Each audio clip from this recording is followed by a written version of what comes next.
have 123 participants. Hello, everyone, and thank you so much for joining us today to hear water stories from Rajasthan. We are delighted to have Neeraj Doshi with us today.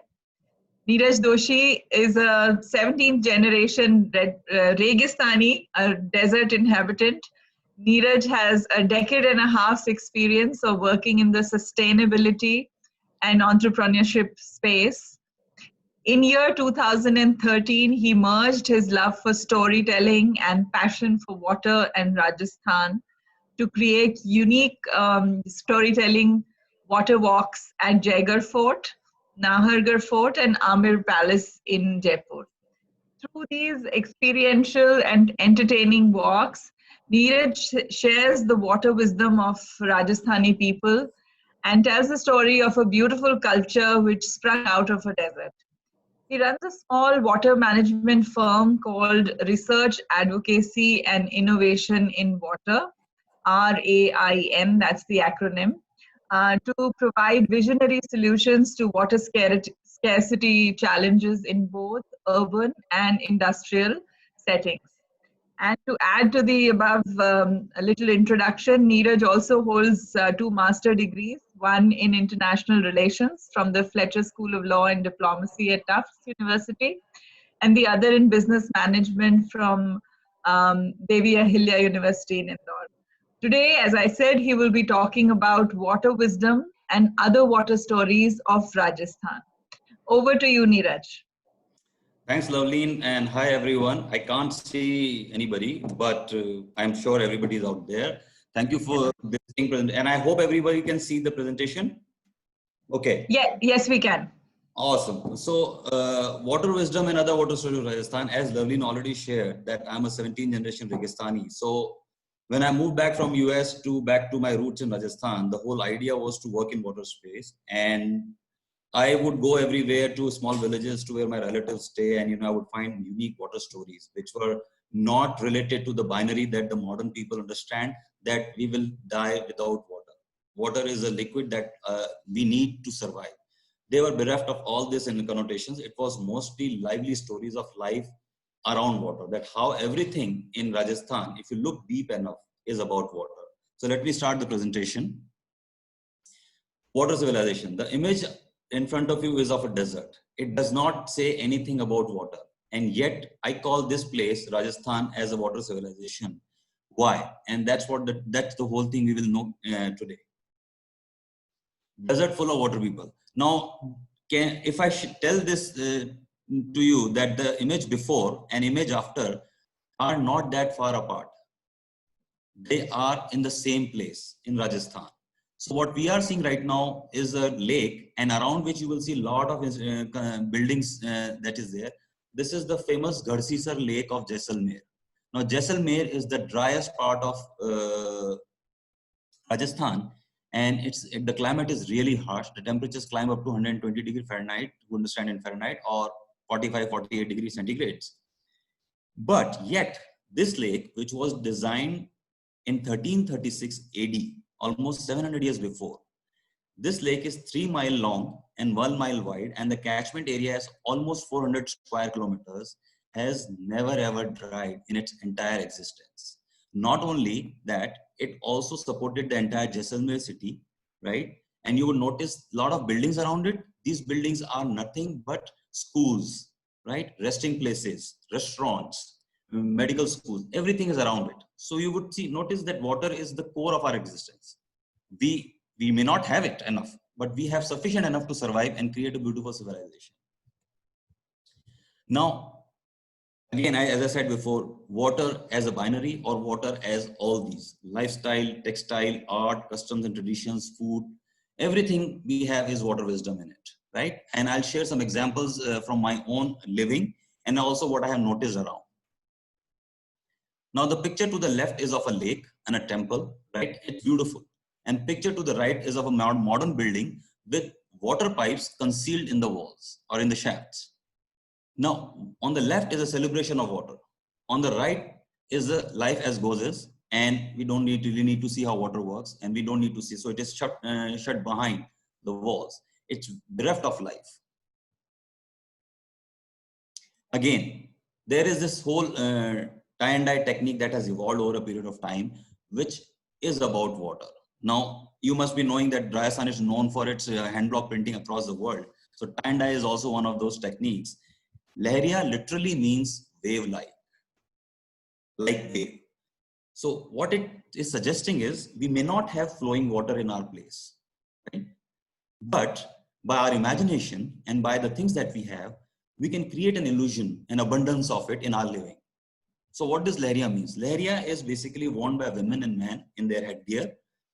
It has alternating dark and light patterns, usually of indigo, but or any color as to the craftsman's imagination can come into that fabric. But when many people wear it together and when wind blows, the fabric gives an illusion of wave flowing. The whole idea is, and this is worn during a festival called Tej in monsoons. The idea is that we can do hard work. God give us sufficient water enough to create a beautiful life, and it is in our fabric as well. Now the ultimate thing, clouds. Now you'd be seeing a lot of words over here which may not be able to, many would not be able to understand because it is in my local language, Marwari, right? Now these are the names of the cloud. I'm going to tell some of it, but you know the whole gist is there. Titar Panki, Kanthi, Ghatatop, Kanthili, Lalan, Ilur, Badli, Badal, Panihara, Pans, Dhund, right? Now clouds, when they come, they inform about the coming of rains. In English, we have a couple of names, you know, Cirrus, Nimbus, all those things. But over here, we have over 150 names for clouds. And the clouds are not just clouds. They are literally living beings. So all these names that you see are given after a certain human quality that you notice in a cloud. So for instance, a cloud has dropped all its humidity or water, and it's just hanging around by like this. This cloud we know as Ubyu. Ubyu literally means standing or parked, right? If a cloud is very heavy with water, right, it will have a certain name. If the cloud has a lot of sort of lightning happening, that means it's angry. So it will have that kind of name, human quality. So clouds give us that kind of human understanding. Another important aspect of life in desert is that it's not densely populated. Again, let me bring another context to this whole thing, that although I have used word that Rajasthan, our place is not densely populated, and yet Rajasthan desert, which is Thar, is the most densely populated desert in the world. There are 25 25 deserts in the world. Sahara is number one, which is 9 million square miles. Thar, which is the desert in Rajasthan, which covers 70% of the landmass of Rajasthan and 30% of the landmass, which is in Pakistan, right? Is 17th biggest desert with the square area of 200,000 square miles, right? But in terms of people living in the desert, Sahara has 1 person per square mile population density. As opposed to that, Thar has 134 people living in it, which is humongous. Just to give you another context, the state of Arizona, United States, has 63 people living per square mile. Now that doesn't give you a picture, but desert, 134 people, right? Coming back to the clouds. Now, with clouds, as I said, they are harbinger of rain, right? But they are also friends. Because human beings are social people, they need to connect, they need to be able to share their things, right? But in, less densely populated area, you don't have those many people. So when you have something out there, you connect with them, you talk to them, and you give them human-like qualities. And probably that's also one of the reasons why clouds have such human-like names. Another very important aspect that came up in the life of Rajasthan, but it's true for the entire country as well, is water hut, which we call locally as Pyau, right? Now, water hut is a very only, I think, public service activity that is there. There is no intention of exchanging of money, right? It is only to serve people water. So at the onset of summer, across India, millions and millions of water hut will come up, and their only role is to provide cool drinking water. And the decanter or a pitcher that is used to serve water to thirsty is known as Ram Jhara. It has Ram, one of our gods, associated with it, right? And there is no parallel name to it. It's Ram Jhara. And Where else do you find such examples copied the world over in the modern times? The first is city of San Francisco, which is the picture that you see is of a water fountain that was installed by the Municipal Corporation of San Francisco in 2014. These water fountains provide water for free. They don't charge. The idea is to prevent water and plastic wastage. So you don't have to keep buying fresh water bottles. You come over here, you fill your water and be on your way. It's not different than the Piao that we have over here, right? Another city went the same way is Paris, 2016. So our examples are copied world over. Now this could be a very simple picture of a lady cleaning its utensils, but you would notice that she's not using water or very little water. What she's using is sand. But it's better version of this is using charcoal ash. In our households across Rajasthan, since we have very little water, we have to ration it, right? So what we have evolved a way is to use charcoal ash to dry clean our utensils on which we have eaten our food.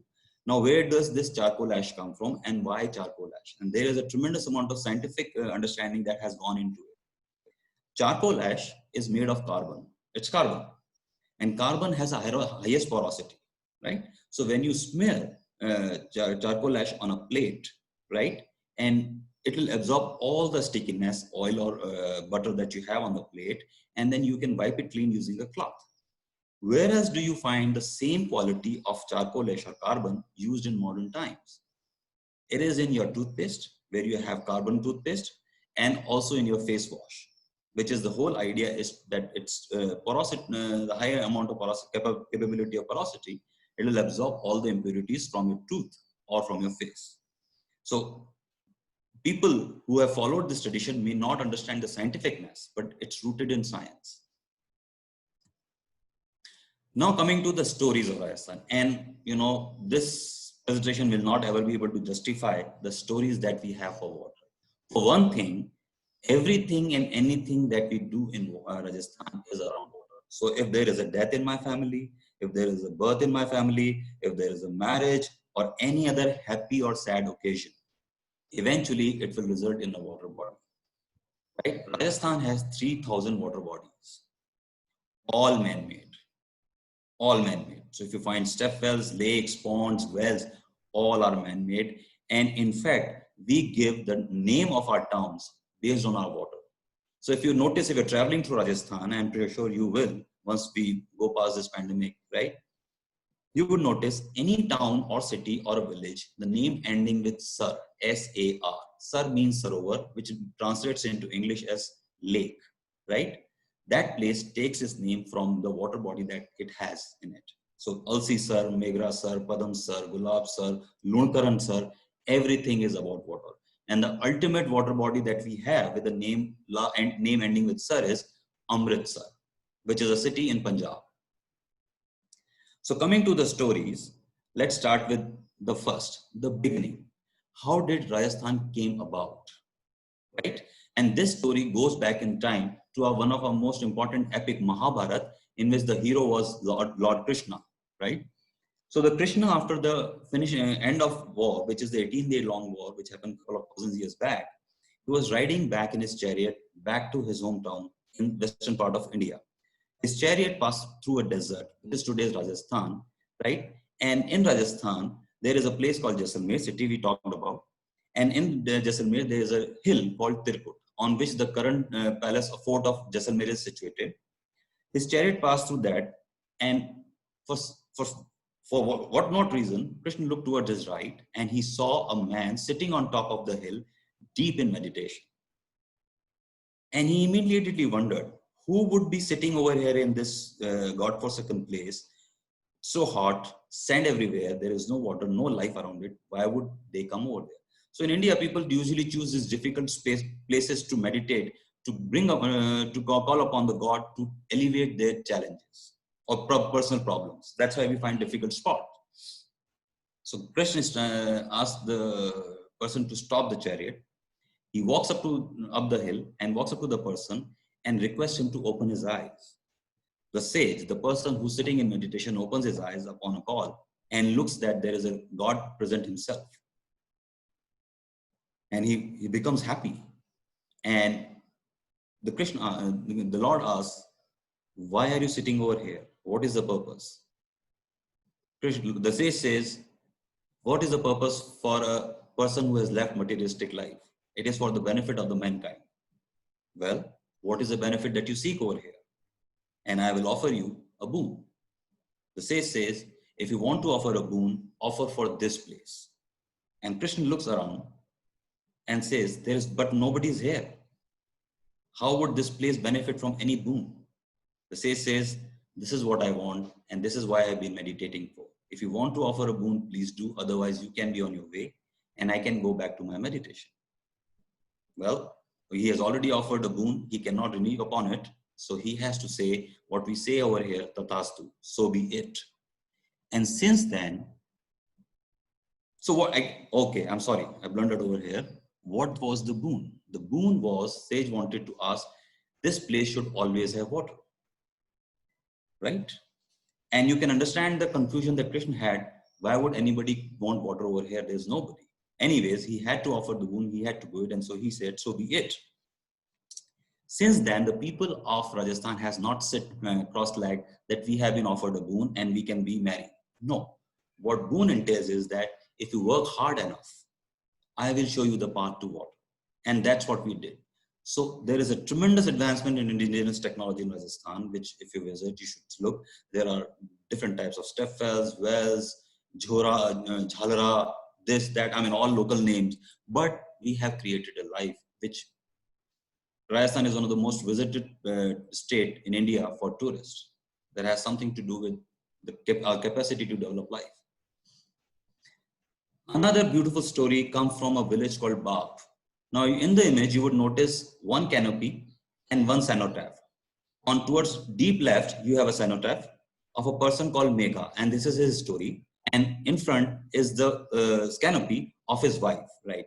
Now, Megha, and this lake's name is Megrasar. Now, what actually happened?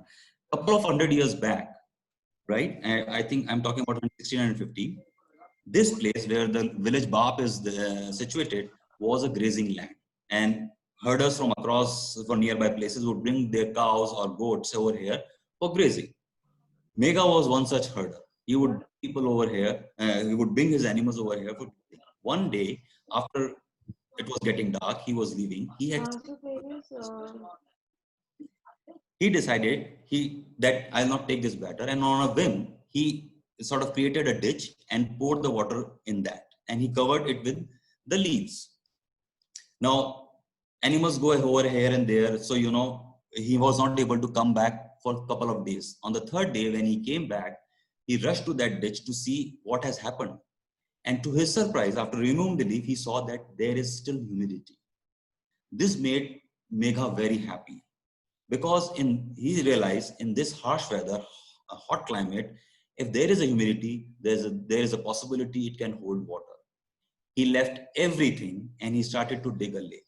For 12 years, without interruption, he continued to dig lake. After his death, his wife continued with digging the lake, and in front of you is the lake. When it is filled, it spreads up to 4 miles. The lake is Megrasar, and in the respect and honor of that person who has given his life to building a water body, the villagers of Bap. So Bap has come from Bhap. Bhap literally means humidity or steam. So the village itself takes its name from humidity. They build a cenotaph and canopy in the respect for those people who have given them lifelong existence. Now there's an interesting story about a ghost or a jinn, Bhoot Bauri. This is again in the village of Ransi in Jodhpur, and it has a beautiful story of how a king found a water was traveling to a place, and once the night was once it was dark, he decided to stop at a pond because he wanted to drink water and offer water to his horse as well. When he was doing that, a jinn appeared, and he challenged the king that before drinking water, you should engage with me in a duel. Otherwise, I will kill you.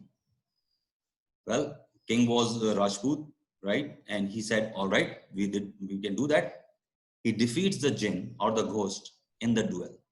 The jinn says, I will be your slave from now and I will fulfill all your wishes. But only on one condition, you will never ever tell anyone of my existence. So he asks, what is your first wish, the king? Obviously, it is Rajasthan and we are all about water. The king asks, I want you to build a big step well and a 7-level palace for me, 7-floor palace for me. The jinn says, well, I don't want anybody to know of my existence. So what I would request you, you start the construction and whatever the amount of construction you do in a day, I will multiply in it over the night. All right. So the construction begins and the next day, the work is almost half done. The people of Ranchi village became suspicious. What is happening? How is it? It can be so fast, but they can't ask anything. They are afraid of the king. The queen is also suspicious. She requests king to tell what exactly is happening over here, but king was bound by that promise to the jinn. He can't say anything. Queen uses all her techniques and blackmailing, emotional blackmailing, everything. Eventually, the king relented. That the jinn is helping me making do this. This is what actually happened. The moment he says this thing, the work stopped. And since then, it has never completed. What you see in the image has been there for almost 440 years, 340 years. And this is known as Bhoot Bawri or Ghost Temple. Back home in Jaipur, part of my water walk, Nahargarh Stepwell. It is built atop Nahargarh Hills, overlooking Jaipur city. The entire reason for the dynasty of Amer to shift their capital from Amer, 11 miles from Jaipur, is to Jaipur, was one of the primary reasons was water. Because Amer, I'm sorry,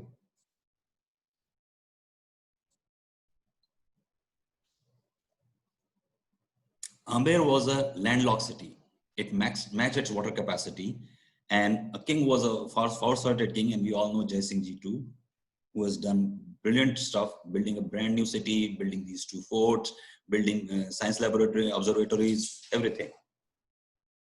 So this capital was moved to Jaipur and he built proper arrangements for water supply to Jaipur. But he was a far-sighted person. He knew whatever supply you will make, eventually it can fall prey to scarcity. So what he did basically, the step well that you see in your front is primarily designed for the army standing in Nahargarh Fort.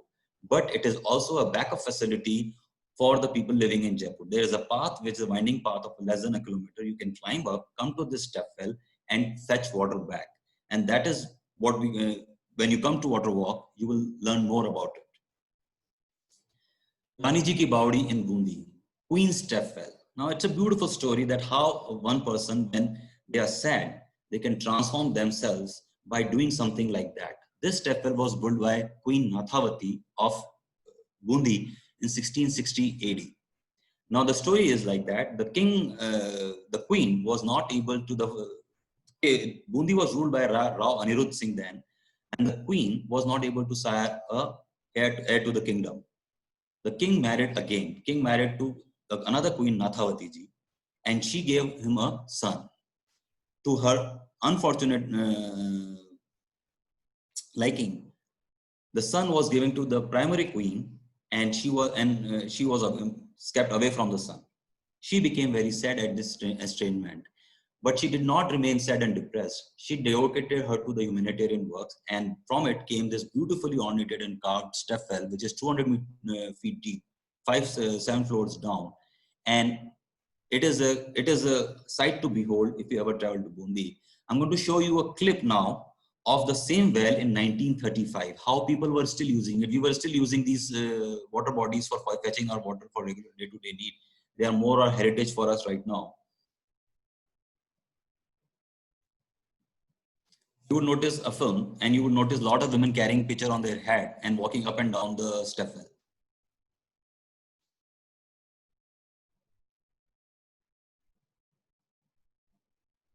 And the same ornate design you would notice as in the previous picture, you would notice, and this is the step well filled with water.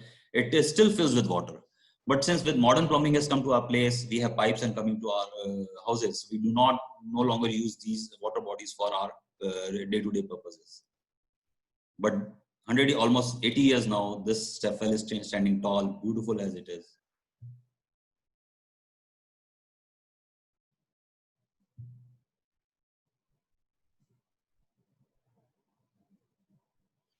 Now, another beautiful example of multiculturalism in India. India has been a land of cultural heterogeneity forever. All the people of all the religions of the world have found life over here, their own space to live and thrive, right? This is a great example of how a multiculturalism coexistence happens over here beautifully. The well, which is uh, which is designed with minarets on all its corners. Now, minarets is a very classical Islamic symbol, right? Built in their religious places. This symbol has taken and built on top of a well because well is sacred for us. On left, you have this well, which is a public use access well in a central square in a city of Khandela in Shekhawati in Rajasthan. And on the right is another example of same kind of design with 4 minarets in a private house, a mansion. In the backyard, this well is constructed. You would notice 4 clear-cut minarets. From afar, if you would look it would appear it's more of a kind of Muslim religious place. But when you go close, it's a well. And this kind of what we call locally Ganga Jamuni Sabhyata, a multicultural civilization which has space for everyone and anyone in the land, also in their heart. Another beautiful example of how a small thing like water well is designed so ornate, so beautifully and so intricately. And this is not a big city or a big place. It's an almost unknown village called Khatu, which is where my aunt resides, and I often travel to visit her. And I saw this step well, which is 200 feet deep, 140 steps, and so beautifully ornate. Nobody even knows about it. Another fantastic aspect of this thing, giving due acknowledgement where it arrives, right? Giving acknowledgement to people who have designed these beautiful structures for us. Here you would see it has already etched in a wall, right? Now on the right is the lake, and far right you would notice 2 canopies. And on the left is the image from inside the canopy where it is etched. Umar Deen Khatri VK Haat ki Banaidi Bawdi. What translates is true. Umar Deen Khatri constructed this canopy. Chhatri, right? Canopy. Now, this is a due respect, which acknowledgement which people get when they do this stuff. And that's how, when you have water, it helps you live culturally co-dependent and coexistence together. It creates a beautiful civilization. Now, here is something which is very unique, right? A turtle in a well serves well. You can notice a turtle in a well. Now, what the saying goes, and I grew up with as well over here as well, and people who are connecting from India, they can sort of resonate with my story. If you notice a turtle living in a well, the water is largely drinkable, of drinking quality. Why? There's a part anecdotal and part scientific to science behind it.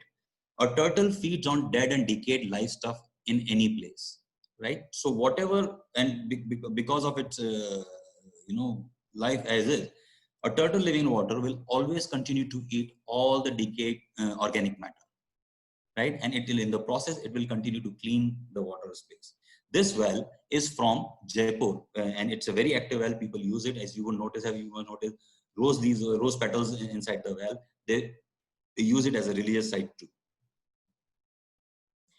Now, the ultimate story of a tattoo, which sums up the life, the concept of the total life in itself. This is a 2,000-year-old tattoo, or we call over here a Godna, right? This tattoo sums the life. So, as you notice, the rectangle which has blue in it has ripples, and on center is a dot, right? So, from that dot, a ripple emerges, and it spreads across the rectangle, which is a water body. On 4 sides, it has flowers, which says all the flower or vegetation gives life from water. On 4 corners, on 4 sides, you have steps and you have drops going down. That means water is spilling over and going to different places to give water to animals and human beings everywhere. So this drop, life emerges from a dot, and from dot, the waves spread, expand, and it provides life to everywhere. This tattoo has been used by women, man across for a couple of thousand years. Now, how did this whole stories and wisdom and technology came into being for me, and how did I sort of transform it into a water walks that I conduct right now in Jaipur? So there are 2 walks right now. I mentioned about Jaigarh Water Walk, which I don't do anymore. Nahargarh Water Walk and Amber Palace Water Walk, they have two different water management systems which provide water to a couple of thousand army members on top of a hill above Jaipur. And how beautifully and technology advanced these construction was and these systems were is what the whole part of the walk. The walk covers cultural heritage, what we have shared throughout the presentation, technological heritage, that how different technologies have come up in Rajasthan, which are very, very indigenous, and storytelling. You know, because you cannot make it a technical sport, you have to, for experiential aspect and for enjoying, you have to have storytelling. Technological heritage, the step wells and the pulleys and the Persian well, everything, all those things have come up. We talk about that. Storytelling, which is the third eye. How does it happen? How does stories impact us? In fact, the scientists and neurological scientists working on the impact of stories, they say that when a person listens to the story, he or she gets connected to the other person, and whatever they feel, they started to feel. The story bypasses the brain. It directly connects you with the heart. And that's why you have this evocative feeling that happens when your storytelling happens. What makes Heritage Water Walk tick? Well, water connects us all. So it ticks to everyone. We live water, we breathe water. Everything is water for us. And the last video is from the active water systems that we have in Nahargarh for 300 years. Whenever it rains, these systems kick into action and they bring water to the step wells and the tanks that have been made inside the fort. As you can see, water is flowing in the channels and flowing towards the fort.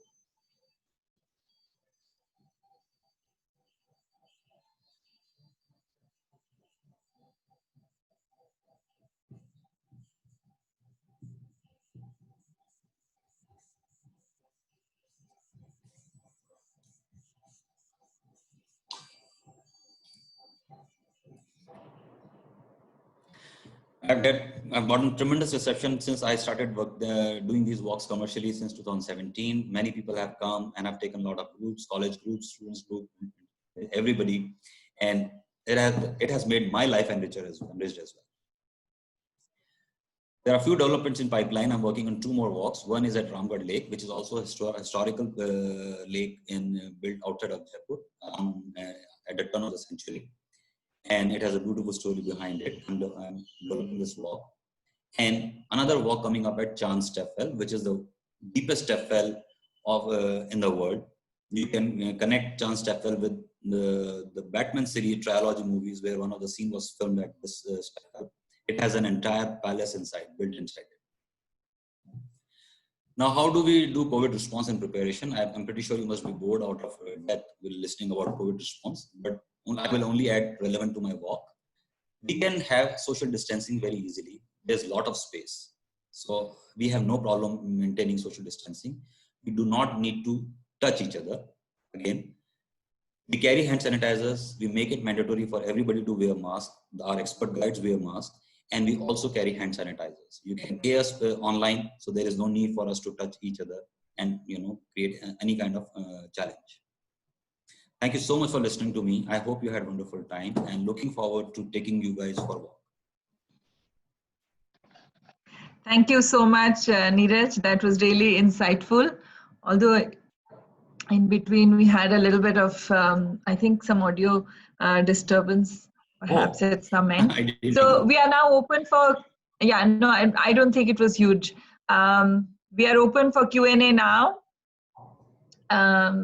If anybody has any questions, please post in the Q&A tab of the Zoom. We are also live on Facebook, so we are not monitoring that, but we are taking up questions on the Zoom where we are presenting.